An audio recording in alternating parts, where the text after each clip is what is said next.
Por ahora brevemente responderé dos preguntas que nos quedaron pendientes.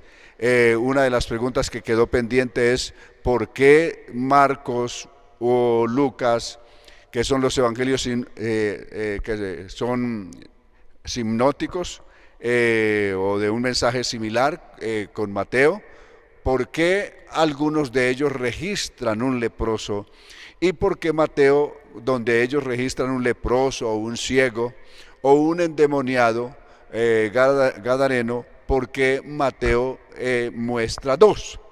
Y eso tiene varias razones de ser. Una, los endemoniados que Jesús sanó fueron muchísimos, los leprosos que Jesús limpió fueron muchísimos, los ciegos que Jesús dio la vista fueron muchísimos. Y lo otro es que los evangelios no se escribieron, es decir, no es que Jesús iba paso a paso haciendo un milagro y ahí mismo se registraba, se escribía. No, no se escribieron de manera inmediata, sino que estos se escribieron pasados muchos años.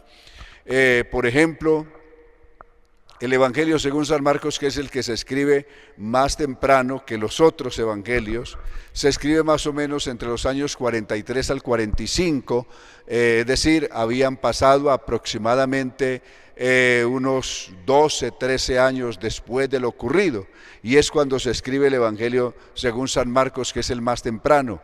Luego, cuando se escribe el Evangelio según San Mateo, que ya viene después del año 50 de la era cristiana, desde luego ha pasado más tiempo, y así también el Evangelio de Lucas, que viene por esa época de entre el 50 y el 60, había pasado gran tiempo, y lo que ellos hacen es buscar, el escritor, por ejemplo, Mateo, comienza a recordar lo que él había vivido, lo que él recordaba, ya que él había sido discípulo y apóstol del Señor, lo había acompañado.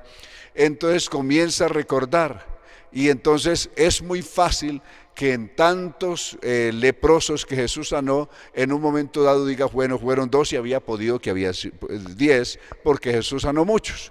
Entonces, pero de un evento en especial él recordaba 2, del viaje que hicieron a Garada para liberar a un endemoniado, él recordaba 2 endemoniados. De los 2 leprosos del capítulo 9 de Mateo, él recordaba 2, los otros recordaban 1. Entonces es cuestión de recordar. Lo único que hay en sí, que se muestra que hay una coincidencia absoluta, es que así haya sido 1 o sean 2, lo que cuenta ahí es la obra, se hizo la obra, está el milagro, está el hecho, está la sanidad, y haya sido en 1 o haya sido en 2, igual el valor es el mismo, porque lo que único que están demostrando es ellos, o buscando demostrar y contarle a la nueva generación el gran poder de Jesús, cómo se manifestó liberando a los endemoniados, sanando a los leprosos, dando vista a los ciegos, incluso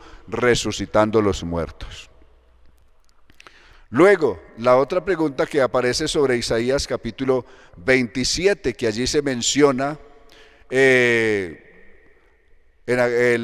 Leviatán como una serpiente veloz. Ya dijimos que el Leviatán de un lado fue una especie que se extinguió, que la revela el libro de Job en el capítulo 41, habla del Leviatán, que era una especie de monstruo de los mares, como la describe Job y describe cómo era más o menos. Pero este término Leviatán también se le aplicó a reyes malvados, como a ciertos faraones de Egipto, se les atribuyó esto. Y es posible que en el futuro, por ejemplo, al último gran gobernante mundial, al hombre de pecado, también se le atribuya de alguna manera ese título, que es un título para describir que los actos o la conducta de este hombre será un comportamiento monstruoso. Entonces, eso es lo que está diciendo, no que sea una especie en sí, ni un animal en sí, sino los hechos, la conducta es la que se compara como si fuera toda una monstruosidad. En aquel día el Señor tomará su tremenda y veloz espada y castigará al Leviatán, rauda serpiente, serpiente tortuosa, dragón marino. ¿Cuándo será eso? En el día de la liberación de Israel. Esto coincide con Apocalipsis capítulo 19, verso 11 en adelante, donde aparece el Señor cabalgando en un caballo blanco y con su espada en la mano.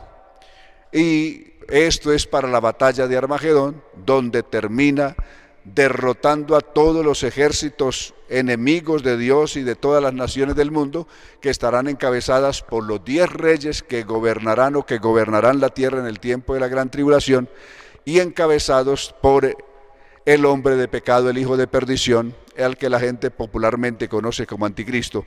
Entonces, eso es lo que la relación, no que este hombre de pecado o falso Cristo sea un monstruo del mar, como lo describe aquí, sino que salga del mar, un animal, una especie animal, sino que se le hace la comparación, se le hace el símil por lo espantoso que serán sus hechos. Bien, eso es lo que tiene que ver con estas dos preguntas que nos habían quedado pendientes. Ahora nos vamos a ir entonces al Evangelio según San Mateo y vamos a ver aquí la gran comisión. En el capítulo 3 del Evangelio según San Marcos y el verso 10 dice que Jesús subió a la montaña y escogió a sus 12 apóstoles como él quiso. Y aquí dice cómo se hizo. Jesús reunió a sus 12 discípulos y les dio autoridad para echar fuera espíritus malignos y para sanar toda clase de enfermedad y dolencia. Entonces los nombra uno por uno. Son 12 apóstoles y esto es muy importante. Los discípulos de Jesús, ahí habían una cantidad, ya que Jesús estaba en su tiempo de mayor popularidad y la gente que lo seguía era muchísima y que lo habían seguido todo el tiempo. Pero de tantos que lo seguían, Jesús escogió 12 apóstoles. Recordemos que hay un marco bíblico para todas estas cosas. Por ejemplo, el pueblo de Israel nació de 12 patriarcas. Jacob, de los 12 hijos de Jacob, se formó la nación de Israel. Los 12 hijos de Jacob están descritos su nombre uno por uno en Génesis 49. De 12 se formó la nación de Israel y de 12 se ha formado también la iglesia. Por eso el apóstol Pablo fue un apóstol extra a los gentiles, según Gálatas capítulo 2, verso 7 en adelante, dice que Pablo fue, o se le dio la mano para que fuera apóstol entre los gentiles, entre tanto que los otros siguieron siendo apóstoles desde Jerusalén, por lo menos en los primeros años antes que viniera la gran persecución. Lo cierto es que fueron solo 12, y cuando Judas falló, según el Hechos capítulo 1, había la necesidad de reemplazar a ese con uno que reuniera las condiciones, ¿cuáles? Descritas en Hechos capítulo 1, verso 17 en adelante. Que hubiera estado con ellos todo el tiempo que Jesús salía y entraba y hubiera visto al Señor resucitado y hubiera comido con él. Desde luego eran muchos los que habían tenido esta oportunidad, pues Jesús había aparecido a más de 500 hermanos en un monte en Galilea, había estado con los 120, en fin, entre otros. Sin embargo, de tantas personas solamente podían escoger uno para reemplazar a uno que había caído del oficio, había sido puesto en el oficio de apóstol y había caído y había perdido ese oficio, ya saben por lo que pasó con Judas, y solamente se reemplaza con uno. Quiere decir que la estructura organizativa de la iglesia del Señor solamente tiene un marco de 12 apóstoles.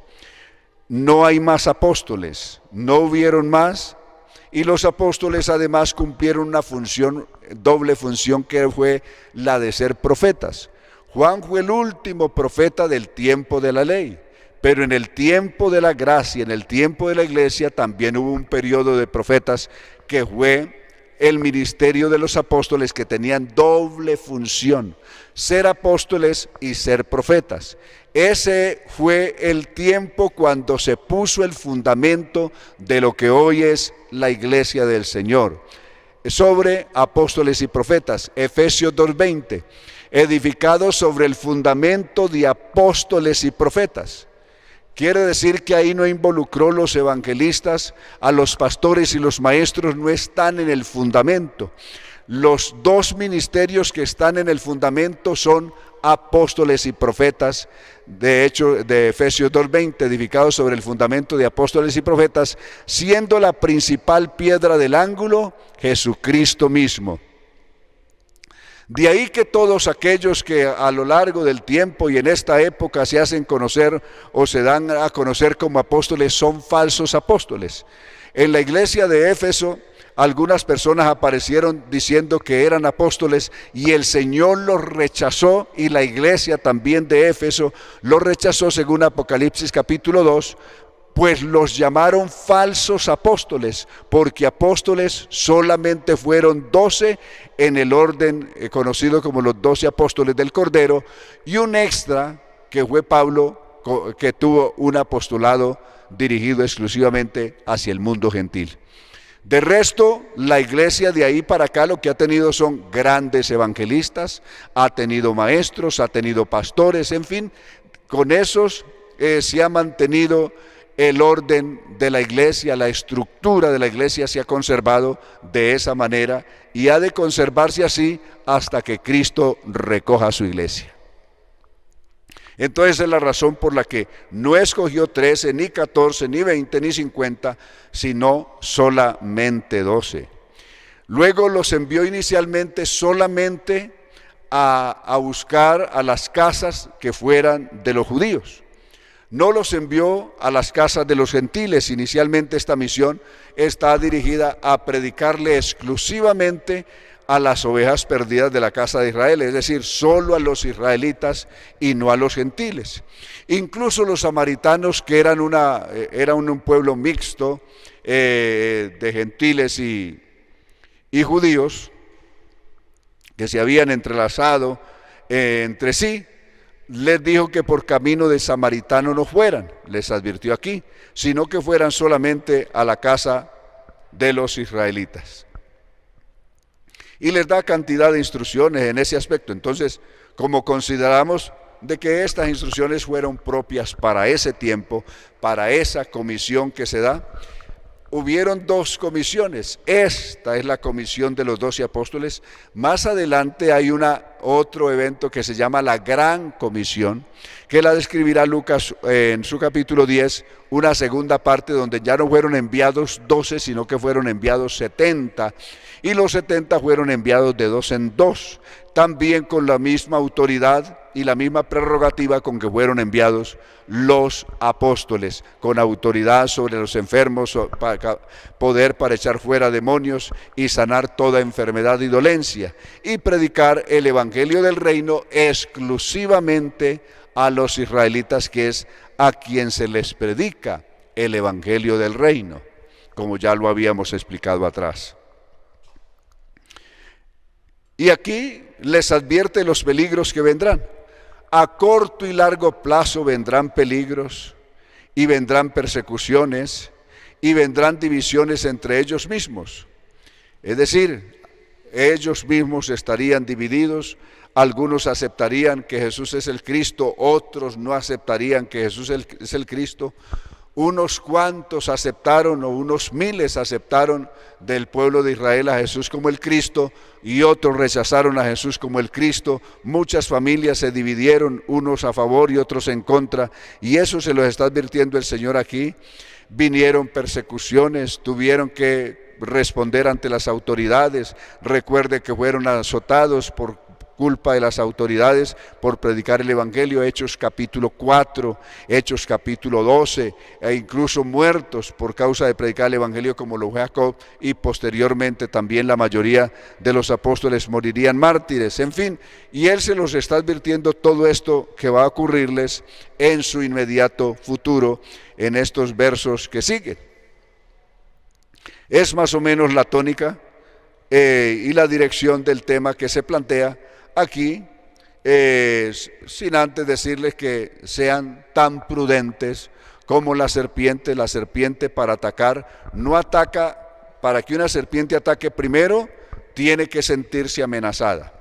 Y después, paso 2, ella para lanzar un ataque tiene que asegurarse primero. Ella busca asegurarse primero que su ataque no la exponga, que pueda lanzar el ataque, pero ella no exponerse frente al peligro. Entonces, por eso le recomendó que fueran tan prudentes como serpiente y tan mansos como son las palomas. Es un ejemplo que les dijo en las instrucciones que les mandó.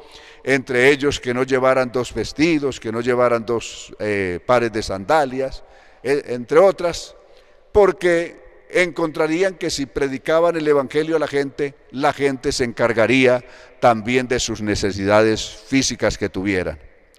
Y con esto llegamos al capítulo 11 del evangelio según San Mateo. Dice: cuando terminó de dar estas instrucciones a sus 12, las instrucciones que aparecen en el capítulo 10, a los 12 discípulos, Jesús se fue a enseñar y a predicar a las ciudades. Juan el Bautista, que estaba preso, se enteró de los milagros que el Mesías estaba realizando y envió 2 de sus discípulos a preguntarle a Jesús. Estas son las preguntas, o la pregunta que traen los mensajeros de Juan, que ya Herodes lo había puesto en la cárcel. Herodes, el precursor de Jesús.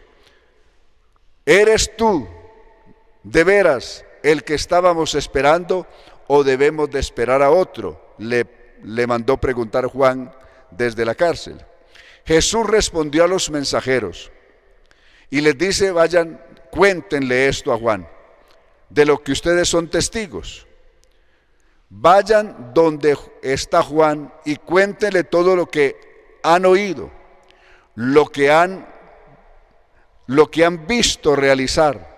Es decir, a estos que vinieron como mensajeros de Juan, Jesús los hizo testigos de sus grandes obras, de sus grandes hechos, de sus milagros, de sus sanidades, y le dijo: vaya, cuéntele a Juan esto que ven, que oyen y que ven.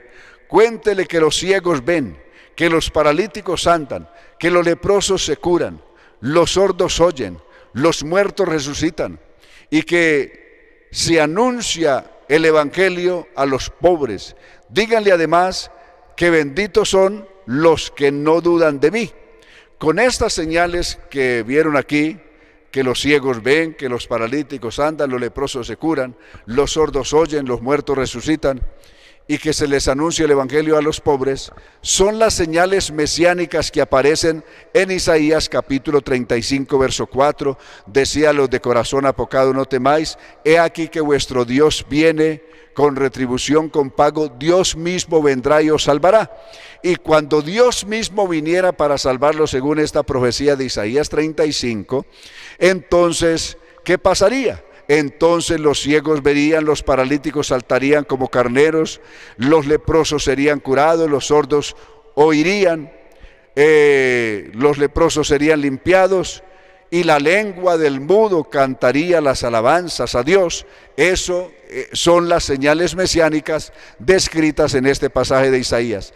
Esas señales mesiánicas que estaban ahí, que quedaron allá escritas para que distinguieran al Mesías cuando viniera, esas obras tenía que hacerla el que realmente fuera Dios mismo manifestado en carne, descrito por Isaías 35. Y en efecto, eso fue lo que Jesús hizo en presencia de los discípulos de Juan, y los envió de nuevo a la cárcel para que le contaran a Juan lo que había ocurrido, o lo que ellos habían visto y oído, y así Juan pudiera morir tranquilo con la seguridad de que había cumplido su misión de haberle presentado el Mesías a Israel. Cuando los discípulos de Juan se marcharon, según el verso 7, Jesús se puso a hablar de Juan a la multitud. Esto dijo Jesús acerca de Juan el Bautista. Cuando salieron al desierto a ver a Juan, es decir, Juan predicaba en el desierto a orillas del río Jordán. Les dice él: cuando ustedes salieron al desierto a ver a Juan, ¿qué esperaban ver en él? ¿Una caña que el viento sacude? ¿O acaso un hombre vestido de príncipe? Estos se encuentran, es decir, los que están vestidos de príncipe están en los palacios reales. Entonces les dice, ¿qué salieron a ver? ¿A un profeta? Y Jesús dice, les aseguro que sí. Él es más que profeta. Juan es aquel de quien la Escritura dice, un mensajero mío irá delante de ti. Esto dice Isaías capítulo 40 y está escrito en Malaquías capítulo 4 y el verso 5. Les aseguro, un mensajero irá delante de ti para prepararte el camino. Les aseguro que de todos los hombres que han nacido en este mundo, ninguno ha sido mayor que Juan el Bautista. Es decir, Juan el Bautista es el mayor hombre que había nacido hasta antes que viniera Jesús. Sin embargo, el más insignificante en el reino de los cielos es más grande que Juan. De ahí la trascendencia y la grandeza de pertenecer a la familia del reino de Dios o del reino de los cielos. Desde que Juan el Bautista comenzó a predicar hasta ahora, verso 12, se han combatido muchos contra el reino de los cielos, se ha combatido mucho contra el reino de los cielos, y los que son violentos luchan para acabar con él. Es decir, hay mucha gente que ha luchado por buscar acabar, combatir y acabar y exterminar el evangelio del reino de Dios o exterminar el evangelio, pero ha sido imposible. El evangelio, a pesar de todos los ataques, gobiernos, imperios, religiones y lo que quiera, inquisiciones y demás, se han levantado para buscar exterminar o acabar con el evangelio, pero ha sido imposible porque el que sostiene el evangelio y el dueño del evangelio es Dios, que está por encima de todo lo demás. La ley y los profetas profetizaron hasta que llegó Juan. Si quieren creerlo, él es el Elías del que se anunció que vendría. En el libro de Malaquías 4:5 dice que Dios enviaría al profeta Elías.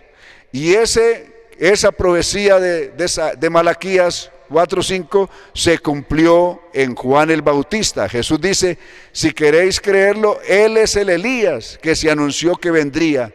El que quiera escuchar, escuche ahora. Algunos han aparecido, quiero hacer un paréntesis aquí, para algunos han aparecido diciendo que ellos son el Elías, y han aparecido especialmente en el siglo pasado, a principios del siglo pasado, y aún hasta fines del siglo anterior, han aparecido cantidad de hombres diciendo que ellos eran el Mesías, que ellos eran el Juan el Bautista o el Elías que había de venir antes de la aparición del Señor, pero resultaron más falsos que lo que quiera, ya que no estaba hablando. Malaquías no habló de ninguno de estos falsos que han venido ahora, de estos falsos Elías, sino que estuvo hablando fue de Juan el Bautista, y el que explicó eso fue Jesús, que tiene toda la autoridad para explicarlo. Vino Juan el Bautista, que no toma vino ni come mucho, y ustedes dicen que está endemoniado, verso 18. Y luego vengo yo, el Hijo del Hombre, que come y bebo, y me acusan de ser glotón y bebedor de vino. En aquel tiempo y aún hoy, en las comunidades judías hay varios tipos de vino.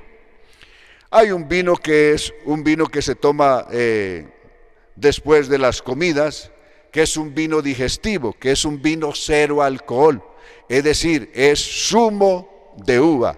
Es zumo de uva fresca, haciendo esa aclaración, zumo de uva fresca. Porque hay otra bebida que también se toma y tiene poco alcohol, que es el vino mosto. También es zumo de uva, pero este zumo de uva es de una uva que ha sido fermentada en un lagar, que se ha puesto en una especie de foso, hasta que logra una maduración, y luego con los pies acostumbraban pisarla, y el zumo de esta uva salía a ciertos recipientes y la tomaban, y esto se llamaba mosto. Consumiendo este zumo de esta uva fermentada en cierta cantidad también producía embriaguez, que es el que se menciona en Hechos capítulo 2, cuando la gente vieron a los 120 hablando en otras lenguas, comenzaron a juzgar y a decir que estaban llenos de mosto. Es decir, que habían tomado exceso de este vino de uva fermentada y por lo tanto les había producido embriaguez. Pero Pedro les dijo, son apenas las 9 de la mañana. ¿Cómo es posible que una persona madrugó, se levantó y de una vez comenzó a tomar vino? Ya que esto normalmente lo tomaban o después del almuerzo o después de la cena, que era en la noche, y no tomaban esto en las horas del desayuno. Entonces no coincidía con las costumbres de ellos. Por eso les dijo, miren la hora que es, no es hora de que la gente haya tomado mosto. Es decir, este vino que tomado en gran cantidad, como venía de uva fermentada, podía producir algún grado de embriaguez. Y hay otros tipos de vino que ya son fermentados, que ese tipo de vino sí lo toman son los borrachos. Efesios capítulo 5 verso 18, no os embriaguéis con vino. Ya habla de un vino embriagante que es diferente, en el cual hay disolución. Descrito también en Proverbios capítulo 20, el vino es escarnecedor, la cerveza alborotadora, cualquiera que por ello yerra no será sabio. Dejo esta aclaración respecto del vino que Jesús tomaba, del que Jesús acostumbraba a tomar, además el que compartió con sus discípulos cuando celebró la cena con ellos. Y luego hizo especie de lamento sobre las ciudades que habiendo oído el evangelio no se habían querido arrepentir. Verso 20 en adelante. Entonces comenzó Jesús a reprender a las ciudades en que había realizado la mayoría de sus milagros, porque no se habían arrepentido. Y comienza a decirles, verso 21, pobre de ti, Corazín. Es una ciudad donde Jesús había predicado. Pobre de ti, Bethsaida. Bethsaida es también la misma, o una Betania que quedaba en la región de Galilea. Dos Betanias aparecerán en la Biblia, en el Evangelio. Una Betania muy cerca de Jerusalén y una Betania en la región de Galilea, conocida también como Bethsaida, recordando que de este lugar era nativo Pedro. Pedro era originalmente de este lugar de Bethsaida. Los milagros que se realizaron en tus calles, si los milagros que se realizaron en tus calles se hubieran realizado en Tiro. Tiro es una ciudad que había sido destruida unos siglos antes, y también la ciudad de Sidón, esto es en lo que hoy es el Líbano. Eran ciudades que habían sido destruidas. Y les dice Jesús, si los milagros que han sido realizados en Corazín, si los milagros que han sido realizados en las calles de Bethsaida se hubieran realizado en Tiro y en Sidón, esas ciudades que habían sido destruidas, hace mucho tiempo que estas ciudades se habrían vestido de ropas ásperas y se habrían echado ceniza en la cabeza como muestra de su arrepentimiento, es decir, como lo hicieron los ninivitas cuando Jonás les predicó, que se arrepintieron e hicieron todo esto, se vistieron de cilicio o de ropas ásperas, echaron ceniza sobre la cabeza y proclamaron ayuno y arrepentimiento, y Dios, que había sentenciado por boca de Jonás destruirlos, terminó perdonándolos, según lo cuenta el libro de Jonás. Entonces dice, si estas ciudades que fueron destruidas, Tiro y Sidón, hubieran visto en sus calles los milagros que ustedes han visto ahora, ciertamente se habrían arrepentido. Verso 22, ciertamente Tiro y Sidón les irá mejor que a ustedes en el día del juicio. Por una razón, porque Tiro y Sidón no conocieron la era mesiánica o los hechos de Jesús. En cambio, estos sí tienen mayor responsabilidad en el día del juicio, porque viendo y oyendo no quisieron creer. Y tú, Capernaum, que es el lugar que Jesús había escogido inicialmente para iniciar su ministerio, desde ahí había iniciado su ministerio, ahí comenzó sus milagros, ahí comenzó su trabajo, y por eso se dirige a Capernaum. Capernaum, ¿serás elevada hasta el cielo? Se pregunta. No, irás hasta lo profundo del infierno, porque si los milagros que se realizaron en ti se hubieran realizado en Sodoma, recuerden la Sodoma corrompida que fue destruida en los tiempos de Lot, capítulo 19 del libro de Génesis. Sin embargo, Jesús les dice, si esos milagros que se hicieron en tus calles, Capernaum, se hubieran hecho en Sodoma y Gomorra, de cierto esas ciudades no habrían sido destruidas y existirían hasta el día de hoy. A Sodoma le irá mejor que a ti en el día del juicio, desde luego, porque aquellos de Sodoma no vieron ni oyeron a Jesús predicar ni ver milagros. Por lo tanto, cuando sean juzgados les irá mejor que a estas personas de Capernaum, que sí vieron y oyeron todas las enseñanzas y vieron todas las obras de Jesús.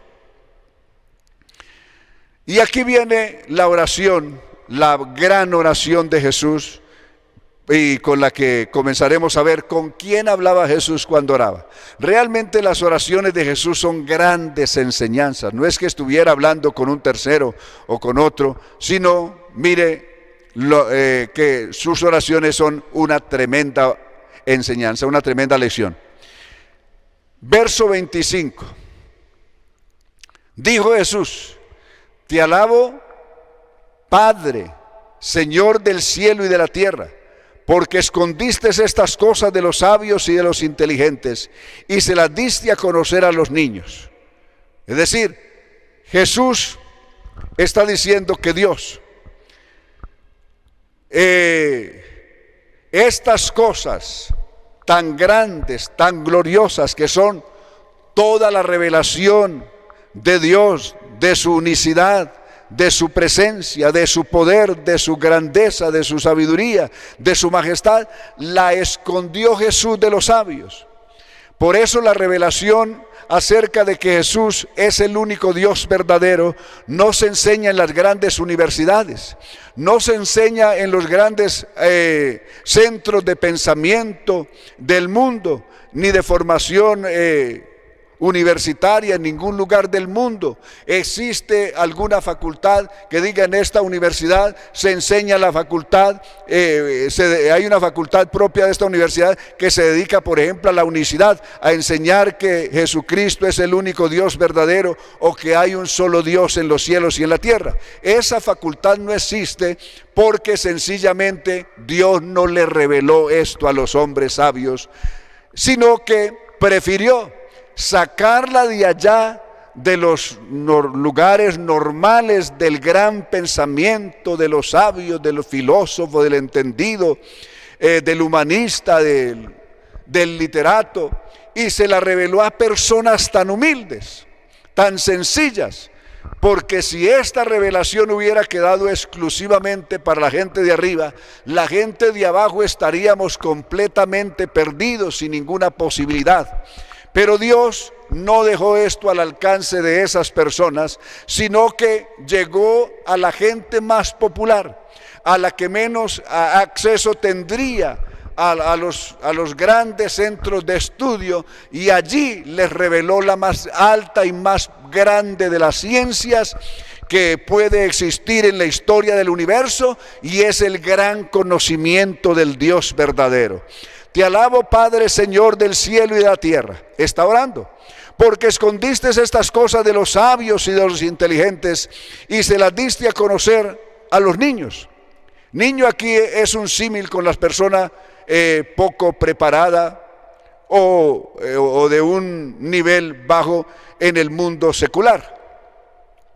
Y dice, sí, Padre, porque así lo quisiste. Verso 27. El Padre me ha confiado todas las cosas. Solo el Padre conoce quién es el Hijo. Note lo que dice, solo el Padre conoce quién es el Hijo. Y solo el Hijo conoce quién es el Padre y aquellos a quien el Hijo se lo quiera revelar. Note, ¿quién sabe quién es el Hijo? No lo saben en ninguna universidad, no lo saben en ningún seminario, no lo saben en ningún instituto religioso, no lo saben en ningún centro del pensamiento. El único que sabe quién es el Hijo es el Padre. Y el único que sabe quién es el Padre es el Hijo. Y es potestativo del Hijo darle a conocer a los que Él quiera, según su voluntad, quién es el Padre.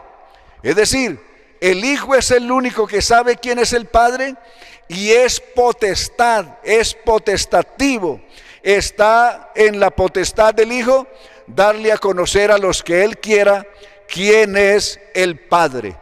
Estas palabras, recordemos que son las mismas. Juan, el apóstol, es uno de los que estuvo escuchando aquí a Jesús y oír esto, que el Hijo, es decir, en la humanidad Jesús es el Hijo, en su divinidad Jesús es Dios, en su humanidad Jesús es el Hijo, en su humanidad.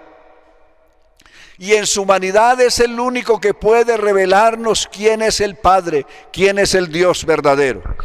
Y Juan, que estaba escuchando esta enseñanza de Jesús, esta oración de Jesús, la explicó más tarde, la escribió más tarde, esta misma oración. San Juan, primera de Juan, capítulo 5, verso 20. Y sabemos que el Hijo de Dios ha venido. ¿Por qué el Hijo de Dios? Porque el Hijo de Dios es el que revela quién es el Padre. Y sabemos que el Hijo de Dios ha venido y nos ha dado entendimiento para conocer al que es verdadero, y estamos en el verdadero, en su Hijo Jesucristo. Este Jesucristo es el verdadero Dios y la vida eterna. Esa es la primera oración de Jesús, y lo que estaba haciendo Jesús en esta oración es una tremenda enseñanza. Alabanzas al Señor. Y ya lo que sigue a partir del verso 27, a partir del verso 28, entonces Jesús se manifiesta como el único reposo que hay universalmente hablando. Los israelitas intentaron descansar cada 8 días, el séptimo día buscaban descansar, el día de reposo, buscaban descansar un año cada 7 años. Cada 50 años, el año del jubileo, buscaban descansar, y teniendo tantos reposos, finalmente no alcanzaron ningún reposo o no entraron en el verdadero reposo. El verdadero reposo es un estado espiritual donde se llega por la fe en la obra que Jesús ha realizado por nosotros. Por eso Jesús, como el verdadero descanso, como el verdadero día de reposo, dice en el verso 28, vengan a mí todos los que estén cansados y afligidos, y yo los haré descansar. Lleven mi yugo y aprendan de mí, que soy manso y de corazón humilde, y así hallarán descanso para el alma, porque mi yugo es fácil de llevar y mi carga es ligera. Qué tremenda invitación la que hace el Señor. Vengan a mí, y aquí es la inclusión universal. Es una inclusión a todos, no deja exento a nadie, todo aquel. Vengan a mí todos los que estén cansados y afligidos, que yo les haré descansar. Lleven mi yugo. Lo único que nos pide es que llevemos el yugo de Él sobre nosotros. Lleven mi yugo y aprendamos de Él. Hay que aprender de Jesús. Por eso estamos en la escuela de Jesús. Hay que aprender de Jesús. Él dice, aprendan de mí, que soy manso y humilde de corazón. La mansedumbre y la humildad, en la única escuela donde se aprenden estos valores es en la escuela de Jesús. Aprendan de mí, que soy manso y humilde de corazón, y hallarán descanso para vuestras almas.